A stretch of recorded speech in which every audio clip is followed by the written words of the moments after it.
തന്നെ ഈ അഖിൽ മാരാർക്ക് കിടിലം പണിയാണ് വന്നിരിക്കുന്നത്. എന്താണ് സംഭവം? സംഭവം കഴിഞ്ഞ കുറച്ച് ദിവസങ്ങളായി സോഷ്യൽ മീഡിയയിലൊക്കെ കിടന്ന് ഇങ്ങനെ നിറയുന്നുണ്ട്. അഖിൽ മാരാറെ പൂട്ടാൻ എന്ന് പറഞ്ഞാൽ അത് നിസ്സാരമായ കുറ്റത്തിനല്ല, രാജ്യദ്രോഹപരമായ കുറ്റത്തിന് അഖിൽ മാരാറെ പൂട്ടാനായി കൊട്ടാരക്കര BJP മണ്ഡലം ഇറങ്ങിയിട്ടുണ്ട് എന്നുള്ളതാണ്. BJP മാത്രമല്ല, നമ്മൾ ഇതുമായി ബന്ധപ്പെട്ട് ഇന്നലെ ഞാനും പ്രിയനും കൂടി ഒരു വാർത്ത ABC ലൈവിൽ ചെയ്തിരുന്നു. ആ വാർത്തയുടെ താഴെ വന്ന കുറെ കമന്റുകളുണ്ട്.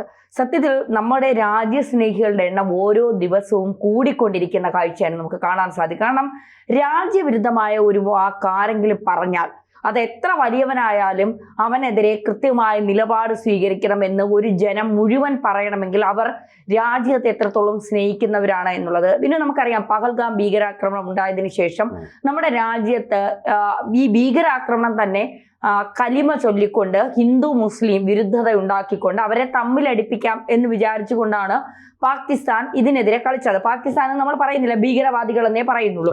പക്ഷേ അത് ഇന്ത്യയിൽ വിലപ്പോയില്ല എന്നത് വലിയൊരു യാഥാർത്ഥ്യമാണ്. ഇന്ത്യ ഒരു മതേതരത്വ രാജ്യമാണ് എന്ന് നമ്മൾ മനസ്സിലാക്കിയത് അപ്പോഴാണ്. ഇവിടെ പാകിസ്ഥാൻ സ്നേഹികളായ കുറെ പേരുണ്ട്. ഇപ്പോ പിന്നെ എന്താ പറയുക, രണ്ട് സമുദായങ്ങളെ കാണാത്ത കുറെ പേരുണ്ടാകാം. പക്ഷെ അവർക്കിടയിൽ വലിയൊരു വിഭാഗം രാജ്യത്തെ സ്നേഹിക്കുന്നവരാണ്. ഹിന്ദു മുസ്ലിം എന്നൊന്നില്ലാതെ എല്ലാവരും നമ്മുടെ സഹോദരങ്ങളാണ് എന്ന് പറഞ്ഞു നിൽക്കുന്ന ഒരു വലിയ വിഭാഗം ജനം ഇവിടെ ഉണ്ട് എന്ന് നമ്മൾ തിരിച്ചറിഞ്ഞ ദിവസം കൂടിയാണ് പഹൽഗാം ഭീകരാക്രമണത്തിന് ശേഷമുണ്ടായ ദിനങ്ങൾ എന്നുള്ളത്. അപ്പോൾ ഈ പഹൽഗാം ഭീകരാക്രമണത്തെ നമ്മൾ വലിയ രീതിയിൽ അപലപിച്ചു. നമ്മുടെ രാജ്യം അതിന് മറുപടി നൽകി. ഭീകരർക്ക് നമ്മുടെ രാജ്യം അതിന് മറുപടി നൽകി. നമ്മുടെ സൈനികർ, നമ്മുടെ രാജ്യത്തെ ജനങ്ങൾ, നമ്മുടെ സർക്കാരുകളെല്ലാം ഒപ്പം നിന്നു. എന്തിനേറെ, മോദിയെ 24 മണിക്കൂറും മറ്റ് രാജ്യങ്ങളിൽ പോയി പോലും വിമർശിക്കുന്ന, ഇന്ത്യ വിരുദ്ധ നിലപാടുകൾ പലപ്പോഴും പറയുന്ന രാഹുൽ ഗാന്ധി പോലും ഇന്ത്യൻ സർക്കാരിനോടൊപ്പം സൈന്യത്തിനോടൊപ്പം നിന്നുകൊണ്ട് പ്രവർത്തിച്ച ഒരു കാഴ്ചയാണ് നമുക്ക് കാണാൻ സാധിച്ചത്. അവിടെയാണ് കേരളത്തിൽ ഇരുന്നു കൊണ്ട് തനിക്കെല്ലാം അറിയാം, താനാണ് എല്ലാത്തിൻ്റെയും ഏറ്റവും അവസാന വാക്ക്, ബിഗ് ബോസിൽ ഒരു വിന്നറായി എന്ന് പറഞ്ഞുകൊണ്ട് ഒരു സിനിമ എന്തോ എടുത്തു എന്ന് പറഞ്ഞുകൊണ്ട് രംഗത്തെത്തി അഖിൽ മാരാർ പറയുന്നു, ഞാൻ RSSകാരനല്ല, ഞാൻ BJPക്കാരനല്ല, ഞാൻ മോദി ഭക്തനല്ല, പ്രേമിയല്ല, അതുകൊണ്ട് ഞാൻ എൻ്റെ നിലപാടുകൾ എപ്പോഴും വ്യക്തമാക്കാറുണ്ട്. ആരും മോദി ഭക്തരോ BJPക്കാരോ RSSകാരോ ആയിട്ടല്ല ഇന്ത്യൻ സൈന്യം പാകിസ്ഥാന്റെ ഭീകര താവളങ്ങൾ ആക്രമിച്ചപ്പോൾ ഇന്ത്യൻ സൈന്യത്തിന് വേണ്ടി പ്രാർത്ഥിച്ചതും ഇന്ത്യൻ സൈന്യത്തിനോടൊപ്പം ഇന്ത്യൻ സർക്കാരിന് വേണ്ടി നിലകൊണ്ടത്. ഇന്ത്യൻ സൈന്യത്തിൽ പ്രവർത്തിക്കുന്ന പലരും ചിലപ്പോൾ RSSകാരും BJPക്കാരും മോദി ഭക്തരുമല്ല, അവർ രാജ്യം കാക്കുന്ന സൈനികരാണ്. അവിടെയാണ് അഖിൽ മാരാർ പറയുന്നത്, ബലൂചിസ്ഥാന് ഇന്ത്യ ആയുധങ്ങൾ നൽകി പാകിസ്ഥാനിൽ സംഘർഷാവസ്ഥ സൃഷ്ടിച്ചു എന്ന്. പാകിസ്ഥാൻ നിരന്തരം ഇന്ത്യയിലേക്ക് ഭീകരവാദികളെ അയച്ച് ഭീകരവാദത്തെ വളർത്തി ഇന്ത്യയുടെ സമാധാനം തകർത്തുകൊണ്ടിരിക്കുന്ന ഒരു രാജ്യത്തിന്റെ ഭീകരവാദ താവളങ്ങൾ ഇന്ത്യ അടിച്ചു തകർക്കുമ്പോഴാണ് അഖിൽ മാരാർ ഇവിടെ ഇരുന്ന് പറയുന്നത്, ബലൂചിസ്ഥാനുമായി ഏതെങ്കിലും തരത്തിലുള്ള ബന്ധമുണ്ട് എന്ന് ഇന്ത്യ ഇതുവരെ പറഞ്ഞിട്ട് പോലുമില്ല. ബലൂചിസ്ഥാന് ആയുധങ്ങൾ നൽകുന്നു എന്ന് ഇന്ത്യ പറഞ്ഞിട്ടില്ല. ബലൂചിസ്ഥാനെ സഹായിക്കുന്നു എന്ന് ഇന്ത്യ പറഞ്ഞിട്ടില്ല. ബലൂചിസ്ഥാനാണ് പറയുന്നത് ഞങ്ങൾക്ക് ഇന്ത്യയുടെ സഹായം വേണമെന്ന്. ഇന്ത്യ ഒരിക്കലും പറഞ്ഞിട്ടില്ല. ഈ നിമിഷം വരെ ഇന്ത്യൻ സർക്കാരോ ഇന്ത്യയുടെ നയതന്ത്ര കാര്യങ്ങൾ തീരുമാനിക്കുന്ന ആളുകളോ വിദേശ ബന്ധങ്ങൾ ദൃഢപ്പെടുത്തുന്ന ആളുകളോ പറഞ്ഞിട്ടില്ല ബലൂചിസ്ഥാനുമായി ഇന്ത്യക്ക് എന്തെങ്കിലും ബന്ധമുണ്ടോ എന്ന്. അപ്പോ അഖിൽ മാരാർ ഇവിടെ ഇരുന്ന് പറയുന്നു, ഞങ്ങൾക്ക് ബലൂചിസ്ഥാൻ ഇന്ത്യ ആയുധങ്ങൾ നൽകി, എന്നിട്ട് പാകിസ്ഥാനിൽ സംഘർഷാവസ്ഥ ഉണ്ടാക്കാൻ ശ്രമിക്കുന്നു. ഇതാരാണ് പറഞ്ഞതെന്ന് ചോദിച്ചപ്പോൾ പറയുന്നത് റിട്ടയർഡായ സൈനിക ഉദ്യോഗസ്ഥരും BJPയിലെ കുറെ ആളുകളുമാണ് എന്ന്. ആരെന്ത് വിഡിത്തരും പറയട്ടെ, താൻ എല്ലാം അറിയാവുന്ന ഭാവത്തിലിരിക്കുന്ന അഖിൽ മാരാർ അത് പറയുന്നത് ശരിയാണോ?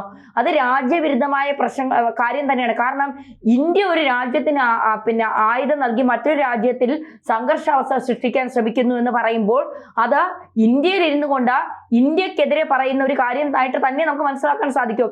കാരണം ഇന്ത്യ ചില കാര്യങ്ങളിൽ എടുക്കുന്ന നിലപാടുകളുണ്ട്. പാകിസ്ഥാനെ ഇന്ത്യ ആക്രമിച്ചിട്ടില്ല, പാകിസ്ഥാന്റെ സൈന്യത്തെ ഇന്ത്യ ആക്രമിച്ചിട്ടില്ല, പാകിസ്ഥാന്റെ ജനങ്ങളെ ഇന്ത്യ ആക്രമിച്ചിട്ടില്ല, അല്ലെ? ഒരു തരത്തിലുമുള്ള പാകിസ്ഥാൻ ജനതയ്ക്ക് ഒരു ബുദ്ധിമുട്ടും ഇന്ത്യ ഉണ്ടാക്കിയിട്ടില്ല. പാകിസ്ഥാനിലെ സൈനികരെ പോലും ഈ പഹൽഗാം ആക്രമണത്തിന് പിന്നിൽ അസീം മുനീറിന്റെ ചില വാക്കുകളാണ് എന്നുള്ളത് പോലും ഇന്ത്യ മനസ്സിലാക്കിയിട്ട് പോലും ഇന്ത്യൻ പാകിസ്ഥാനിലെ സൈനിക താവളങ്ങളെയോ പാകിസ്ഥാനിലെ സൈന്യത്തെയോ ഇന്ത്യ ആക്രമിച്ചിട്ടില്ല. പ്രതിരോധം വലിയ രീതിയിൽ ഇന്ത്യയുടെ നിലനിൽപ്പിനെ തന്നെ ബാധിക്കുമെന്ന് മനസ്സിലാക്കിയപ്പോഴാണ് ഇന്ത്യ തിരിച്ചടി നൽകിയത്. അപ്പോഴാണ് അവരുടെ വ്യോമ താവളങ്ങൾ 11ഓളം എയർ ബേസുകൾ തകർന്ന് തരിപ്പണമായത്. ഇപ്പോഴാണ് ഇന്ത്യ അതിന്റെ ദൃശ്യങ്ങൾ തന്നെ പുറത്തുവിടുന്നത്. ഇന്ത്യ പറയുന്ന ഓരോ കാര്യങ്ങളും ഇപ്പോ സോഫിയ ഖുറേഷി അടക്കമുള്ളവർ വന്നിരുന്ന കൃത്യമായ നിലപാടുകൾ വ്യക്തമാക്കുമ്പോൾ നമുക്കത് മനസ്സിലാകും നമ്മുടെ സർക്കാരുകൾ എന്താണ് ചെയ്തത്, എന്താണ് ചെയ്തുകൊണ്ടിരിക്കുന്നത് എന്നുള്ളത് കൃത്യമായി മനസ്സിലാകും. ഇന്ത്യ വെള്ളം കൊടുക്കില്ല എന്ന് പറയുമ്പോഴും ഇന്ത്യക്ക് ആശങ്കയുണ്ട്. അവിടുത്തെ ജനങ്ങളുടെ കാര്യത്തിൽ ഇന്ത്യക്ക് ആശങ്കയുണ്ട്. അതുകൊണ്ടാണ് പറയുന്നത് നിങ്ങൾ ഭീകരവാദം അവസാനിപ്പിക്കൂ, നിങ്ങൾക്ക് വെള്ളം തരുന്ന നടപടിയെ കുറിച്ച് ഞങ്ങൾ ആലോചിക്കാം എന്ന് ഇന്ത്യ പറയുന്നത് അതുകൊണ്ടാണ്. ഇപ്പൊ എല്ലാ കാര്യങ്ങളിലും ഇപ്പൊ അഫ്ഗാനിസ്ഥാൻ എന്ന് പറയുന്ന ഒരു രാജ്യം, അത് നേരത്തെ ഭീകര സംഘടനകളെ അല്ലെങ്കിൽ ഭീകരവാദികളെ വളർത്തിക്കൊണ്ടിരുന്ന രാജ്യമാണ്. അവരിപ്പോ അത് നിർത്തിയിട്ട് അവരെ രാഷ്ട്രീയപരമായ കാര്യങ്ങളിലേക്ക് നീങ്ങുന്നു എന്നുള്ളതാണ്. എന്നിട്ട് പോലും ആ രാജ്യത്തെ ഇന്ത്യ സഹായിച്ചു.